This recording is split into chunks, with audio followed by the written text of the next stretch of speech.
ദൈവനാമത്തിന് മഹത്വം ഉണ്ടാകട്ടെ. ആദ്യമായി പരിശുദ്ധ അമ്മ ജീവനോടെ പ്രത്യക്ഷപ്പെട്ട ഈ പുണ്യ അൾത്താരയിൽ കയറി ഒരു സാക്ഷ്യം പറയുവാൻ അമ്മയുടെ സാക്ഷിയാക്കി എന്നെ ഉയർത്തിയതിന് പരിശുദ്ധ അമ്മയ്ക്കും ഈശോയ്ക്കും കോടാനുകോടി നന്ദി പറയുന്നു. ഞാൻ 2021 സെപ്റ്റംബറിലാണ് ഇവിടെ ആദ്യമായി വരുന്നത്. എൻ്റെ സിസ്റ്ററും ഹസ്ബൻഡും കൂടിയാണ് എന്നെ ആദ്യമായിട്ട് ഇവിടേക്ക് കൊണ്ടുവരുന്നത്. ജീവിതത്തിലെ എല്ലാ പ്രശ്നങ്ങൾക്കും മാതാവ് പരിഹാരം കാണിച്ചു തരും എന്ന് പറഞ്ഞാണ് അവരെന്നെ ഇവിടെ കൊണ്ടുവരുന്നത്. ഇവിടെ വന്നപ്പോൾ എനിക്ക് ഉടമ്പടിയെക്കുറിച്ച് ഒന്നും അറിയില്ല. ഞാൻ ഉടമ്പടി എന്ന് വാക്ക് മാത്രമേ ഞാൻ കേട്ടിട്ടുള്ളൂ. എനിക്ക് അതിനെക്കുറിച്ച് ഒന്നും അറിയില്ലായിരുന്നു. വെറുതെ ഇവിടെ വന്നിട്ട് പോകാം, പള്ളിയൊക്കെ ഒന്ന് കണ്ടിട്ട് പോകാം എന്ന ഇതിലാണ് വരുന്നത്. പക്ഷേ ഇവിടെ വന്നു കഴിഞ്ഞപ്പോഴത്തേക്കും ഞാൻ പറഞ്ഞു എനിക്ക് ഉടമ്പടി എടുക്കണം. അപ്പോൾ എൻ്റെ അനിയത്തി എൻ്റെ അടുത്ത് പറഞ്ഞു, നീ ആദ്യമായിട്ടല്ലേ വരുന്നത്, ഇപ്പം നീ ഉടമ്പടി എടുക്കണ്ട, ഇവിടെ മാതാവിനെ കണ്ട് പ്രാർത്ഥിച്ചിട്ട് നമുക്ക് പോകാം, അടുത്ത് വരുമ്പോൾ ഉടമ്പടി എടുക്കാം. പക്ഷെ ഞാൻ പറഞ്ഞു എനിക്ക് എന്തായാലും ഉടമ്പടി എടുക്കണം എന്ന് പറഞ്ഞ് എൻ്റെ നിർബന്ധത്തിൽ ഉടമ്പടി എടുത്തു. ക്ലാസ്സിന് പോയി. മുകളിൽ ക്ലാസ് നടന്നുകൊണ്ടിരിക്കുമ്പോൾ ഞാൻ ഭയങ്കര കരച്ചിലാണ്. എനിക്ക് ഈശോയെയും മാതാവിനെയും കണ്ടപ്പോൾ എനിക്ക് ഭയങ്കര സങ്കടമാണ്. ഞാൻ കരഞ്ഞുകൊണ്ടിരുന്നു. അത് കഴിഞ്ഞ് ഉടമ്പടി എടുത്ത് തിരിച്ചു പോയി. പക്ഷേ അതിൻ്റെ ഉടമ്പടിയുടേതായ നിബന്ധനകളൊന്നും ഞാൻ അപ്പോഴ് പാലിച്ചു തുടങ്ങിയില്ല. അത് കഴിഞ്ഞ് ഒരു 5-6 മാസം കഴിഞ്ഞാണ് പിന്നെ ഞാൻ രണ്ടാമത് കൃപാസനത്തിൽ വരുന്നത്. അതെൻ്റെ ബ്രദർ എന്നെ വിളിച്ചുകൊണ്ട് വന്നതാണ്. ഇവിടെ വന്നപ്പോൾ ഉടമ്പടി പുതുക്കാം എന്ന ഒരു ഇതിലാണ് ഞാൻ വരുന്നത്. അപ്പോൾ ഇവിടെ വന്നപ്പോൾ എൻ്റെ ചേച്ചി എൻ്റെ അടുത്ത് പറയുക, കുർബാനയും കുമ്പസാരവും ഒക്കെ ഉള്ളവർക്കേ ഉടമ്പടി പുതുക്കാൻ പറ്റത്തുള്ളൂ. അപ്പം ഞാൻ ജനിച്ചതും വളർന്നതും എല്ലാം ഒരു ക്രിസ്ത്യാനിയായിട്ടാണ്. പള്ളിയിൽ പൂർണ്ണമായും സജീവമായി തന്നെയാണ് ഞാൻ പ്രവർത്തിച്ചുകൊണ്ടിരുന്നത്. പക്ഷേ എൻ്റെ വിവാഹം ഒരു ലവ് മാരേജ് ആയിരുന്നു. അങ്ങനെ ഹസ്ബൻഡും വീട്ടുകാരും ഒക്കെ ഹിന്ദുക്കളാണ്.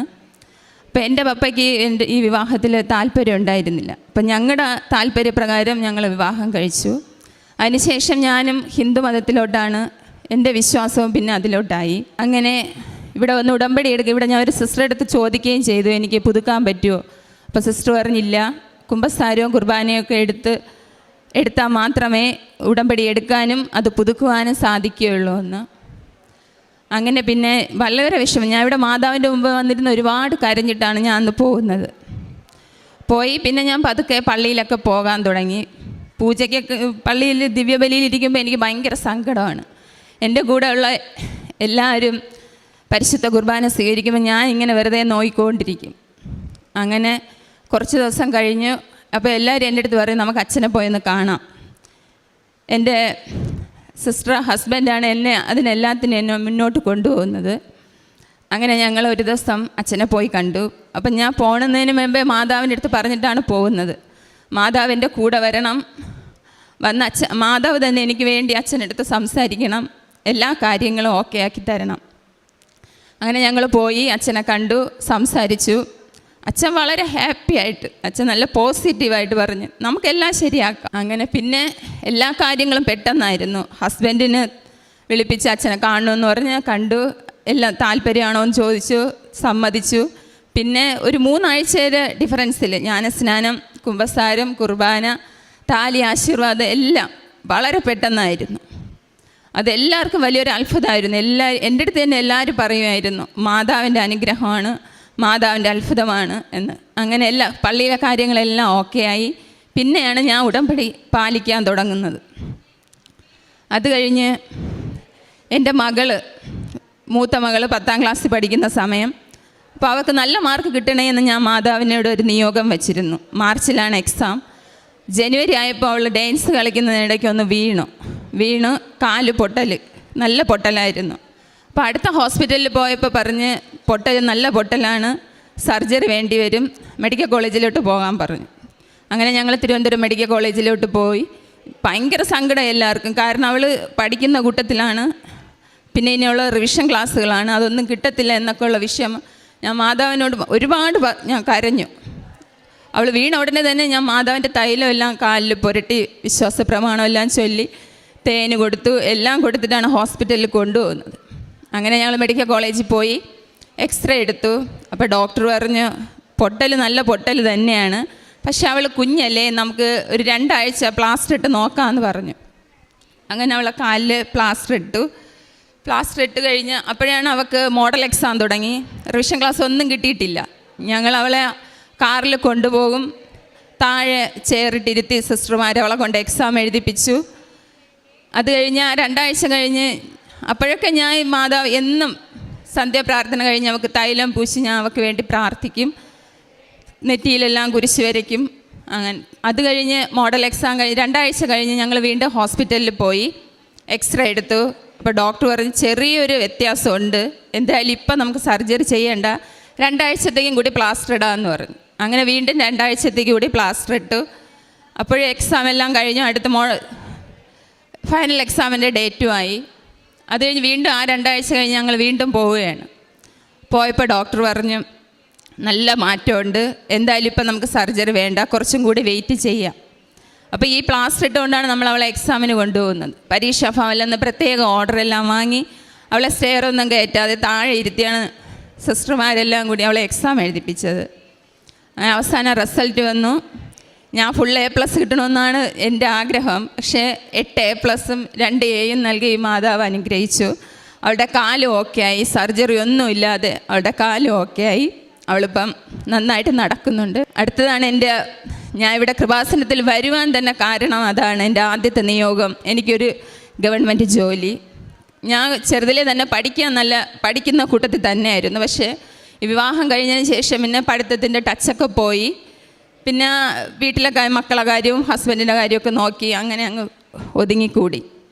പിന്നെ കുറച്ച് കഴിഞ്ഞ് പിന്നെ എല്ലാവരും പറഞ്ഞു തുടങ്ങി ജോലി വേണം, അല്ലാതെ മുന്നോട്ട് പോകാൻ പറ്റത്തില്ല. അങ്ങനെയൊക്കെ ഞാൻ പിന്നെ PSC ക്ലാസ്സിന് പോയി തുടങ്ങി. അപ്പോഴൊക്കെ മക്കൾ വലുതായി, എനിക്ക് ഭയങ്കര നാണക്കേടാണ് ക്ലാസ്സിനൊക്കെ പോകാൻ. അങ്ങനെ ക്ലാസ്സിനൊക്കെ പോയി തുടങ്ങി. പക്ഷേ ലിസ്റ്റിലൊക്കെ വന്ന് 1-2 ലിസ്റ്റിലൊക്കെ വന്ന് ഒരുപാട് പുറകിലായിരുന്നു. ഇവിടെ ആദ്യം വന്ന് ഉടമ്പടി എടുത്ത് ഒരു 2 മാസം കഴിഞ്ഞപ്പോൾ എനിക്കൊരു എക്സാം ഉണ്ടായിരുന്നു. അപ്പോൾ ഒരു 15 വർഷത്തോളമായി ഞാൻ ജോലിയില്ലാതെ വെറുതെ വീട്ടിൽ നിന്ന് 15 വർഷമാണ് പോയത്.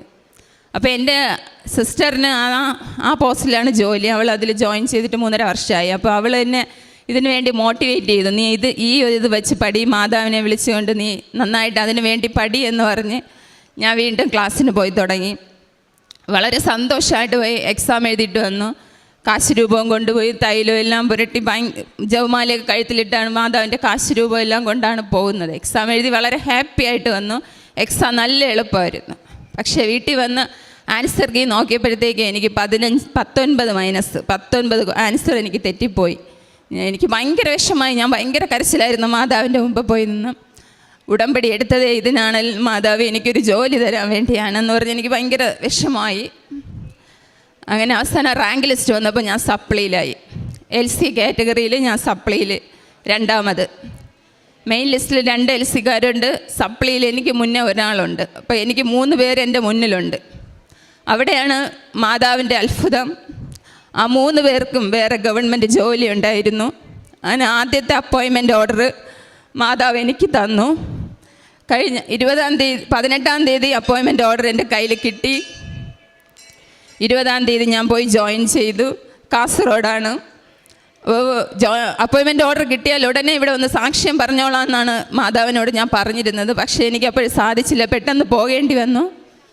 അങ്ങനെ എൻ്റെ അനിയത്തിയുടെ കൂടെ തന്നെയാണ് എനിക്ക് ജോലി. ഞങ്ങൾ ഒരുമിച്ചാണ് താമസം. അത് വളരെ അത്ഭുതമായിരുന്നു. അത് അവൾ മുഖാന്തരം എല്ലാ കാര്യങ്ങളും എനിക്ക് അവിടെ ഈസി ആയിരുന്നു, ഒന്നിനും ഒരു ബുദ്ധിമുട്ടില്ല. അങ്ങനെ ഞാൻ ജോലിയിൽ ജോയിൻ ചെയ്തു. ശനിയാഴ്ച തിരിച്ച് നാട്ടിലെത്തി. ഇന്ന് ഞങ്ങളിവിടെ വന്നു. സാക്ഷ്യം പറയണോ എന്നുള്ള ഒരിതിൽ തന്നെയാണ് വന്നത്. അത് കഴിഞ്ഞ് എൻ്റെ ഭയങ്കര സന്തോഷത്തിലാണ് ഞാനിവിടെ നിൽക്കുന്നത്. കാരണം എൻ്റെ ഭർത്താവ് ഒരു ഹിന്ദുമത വിശ്വാസി ആയതുകൊണ്ട് തന്നെ മാതാവിനോട് വിശ്വാസം തന്നെയാണ്. ഞാൻ പോകുന്നതിലൊന്നും ഒരു ഇതില്ല. പക്ഷെ എന്നെ പോലുള്ള ഒരു വിശ്വാസം അദ്ദേഹത്തിനില്ല. അപ്പോൾ എനിക്കിവിടെ അദ്ദേഹത്തിന് ഞാൻ ഇവിടെ ഒരു 1.5 വർഷമായിട്ട് ഞാനിങ്ങനെ സ്ഥിരം എല്ലാ മാസവും ഞങ്ങളിവിടെ വരും. ഞങ്ങളൊരു ഗ്രൂപ്പായിട്ടാണ് അവിടെ നിന്ന് വരുന്നത്. 50 പേരടങ്ങുന്ന വലിയ ബസ്സിലാണ് ഞങ്ങൾ അവിടെ നിന്ന് വരുന്നത്. എല്ലാ മാസവും ഞാനും എൻ്റെ ബ്രദറും വൈഫും ഒക്കെയാണ് ഇതിന് മേൽനോട്ടം വഹിക്കുന്നത്. എല്ലാവരെയും വിളിച്ചു കൂട്ടി ഞങ്ങളിവിടെ എത്തും. അപ്പോഴൊക്കെ ഞാൻ വിളിക്കും, ചേട്ടനും കൂടി എൻ്റെ കൂടെ വരണം. പക്ഷെ അദ്ദേഹം പറഞ്ഞ്, നിനക്കൊരു ഗവൺമെൻറ് ജോലി കിട്ടുകയാണെങ്കിൽ ഞാൻ വരാം. അപ്പോൾ എനിക്കിന്ന് ഇരട്ടി മധുരമാണ്. എനിക്ക് എൻ്റെ ജോലിയും കിട്ടി, അതിലൂടെ എൻ്റെ ഭർത്താവിനെ എനിക്കിന്ന് ഇവിടെ കൊണ്ടുവരാൻ പറ്റി. ആദ്യമായിട്ടാണ് അദ്ദേഹം ഈ കൃപാസനത്തിൽ കടന്നു വരുന്നത്. എനിക്കത് ഭയങ്കര സന്തോഷമാണ്. പിന്നെ ഇതുകൂടാതെ ഒരുപാട് ചെറുതും വലുതുമായിട്ടുള്ള ഒരുപാട് അനുഗ്രഹങ്ങൾ ഞാൻ കരഞ്ഞുകൊണ്ട് മാതാവിനോട് ചോദിച്ചാലും മാതാവ് എനിക്കത് തരും. ഒരിക്കൽ ഞാൻ മാതാവിനെ ഈശോയെ ഉപേക്ഷിച്ച് പോയതാണ്. എന്നാലും പൂർവാധിക ശക്തിയോടെ മാതാവിനെ ചേർത്ത് പിടിക്കുകയായിരുന്നു. എല്ലാ കാര്യങ്ങളും എൻ്റെ മനസ്സൊന്ന് വിഷമിച്ചാൽ എനിക്ക് അതിന് ഉത്തരം ഉടനെ അത് കിട്ടിയിരിക്കും. പിന്നെ പ്രേക്ഷിത പ്രവർത്തനം ഞങ്ങൾ എല്ലാ മാസവും ഇവിടെ വരും, പത്രം വാങ്ങിക്കൊണ്ട് പോകും. ഞാൻ വീടുകളിലും പള്ളിയിലും ആശുപത്രികളിലും എല്ലാം കൊണ്ടുപോയി പത്രം കൊടുക്കും. പിന്നെ കാരുണ്യ പ്രവർത്തികൾ, ഞങ്ങൾ ഒരു ഗ്രൂപ്പ് തന്നെയുണ്ട്, കൃപാസനം എന്നാണ് ഞങ്ങളുടെ ഗ്രൂപ്പിൻ്റെ പേര്. ഞങ്ങളെല്ലാവരും ചേർന്ന് എല്ലാ മാസം 2 മാസത്തിലൊരിക്കലെങ്കിലും ഒരു അനാഥാലയം സന്ദർശിക്കും. അവിടത്തേക്ക് 1 മാസത്തേക്ക് ആവശ്യമായുള്ള എല്ലാ സാധനങ്ങളും ഉപ്പ് തൊട്ട് കർപ്പൂരം വരെയും ഞങ്ങൾ വാങ്ങി അവിടെ എത്തിക്കും. പിന്നെ ഞങ്ങൾ വസ്ത്രങ്ങൾ എല്ലാം ശേഖരിച്ച് അത് ഞങ്ങൾ അവിടെ കൊണ്ടെത്തിക്കും. കഴിഞ്ഞ മാസം തന്നെ ഞങ്ങളൊരു ഗവൺമെൻറ് ഹോസ്പിറ്റലിൽ പൊതിച്ചോറ്, അത് ഞങ്ങളെ വീട്ടിൽ തന്നെ എല്ലാവരും, ഞങ്ങളെ ഗ്രൂപ്പിലുള്ളവരും നാട്ടുകാരും എല്ലാവരും സഹകരിച്ച് നല്ല രീതിയിൽ ഞങ്ങൾക്ക് ആ പൊതിച്ചോറ് അവിടെ കൊണ്ടെത്തിക്കാൻ സാധിച്ചു. പിന്നെ ഞങ്ങളുടെ കൂടെ ഒരുപാട് പേര് ഞങ്ങളെ എനിക്ക് ഈ ജോലി കിട്ടിയപ്പോൾ തന്നെ എല്ലാവർക്കും ഭയങ്കര വിശ്വാസമാണ്. എൻ്റെ പള്ളിയിലെ കാര്യങ്ങളെല്ലാം ഓക്കെ ആയപ്പോൾ തന്നെ ഒരുപാട് പേരാണ് ഈ മാതാവിൽ വിശ്വസിച്ച് ഇവിടെ എത്താൻ തുടങ്ങി. ഒരുപാട് പേര് ഞങ്ങളുടെ ഒരു ഇതിൽ ഒരുപാട് പേര് വന്ന് ഇവിടെ ഉടമ്പടി എടുത്തു, മാതാവിനെ കൂടുതൽ അറിയാനും ചെയ്തു. എനിക്ക് ജോലിയും കൂടെ കിട്ടിയപ്പോൾ അവരുടെ എല്ലാം വിശ്വാസം കൂടി. ഞങ്ങളുടെ ഗ്രൂപ്പിൽ നിന്ന് ആദ്യമായിട്ട് ഈ അൾത്താരയിൽ കയറുന്ന സാക്ഷ്യം പറയുന്നത് ഞാനാണ്. അതും എനിക്ക് വലിയ സന്തോഷമാണ്. എനിക്ക് മാതാവിനെ വേണ്ട, ഈശോയെ വേണ്ടെന്ന് പറഞ്ഞ് പോയ എനിക്ക് ഇത്രയും അനുഗ്രഹങ്ങളെല്ലാം തരാൻ പറ്റുന്ന മാതാവിന് ഇവിടെ വരുന്ന ആരെയും മാതാവ് വെറും കൈയോടെ വിടില്ല. അത് 100% ഉറപ്പാണ്. എല്ലാവർക്കും എല്ലാ അനുഗ്രഹങ്ങളും മാതാവ് ഈശോയിൽ നിന്ന് വാങ്ങിത്തരും. അമ്മ മാതാവും ഈശോയും കൂടി ചെയ്തു തന്ന എല്ലാ അനുഗ്രഹങ്ങൾക്കും കോടാനുകോടി നന്ദി അർപ്പിക്കുന്നു.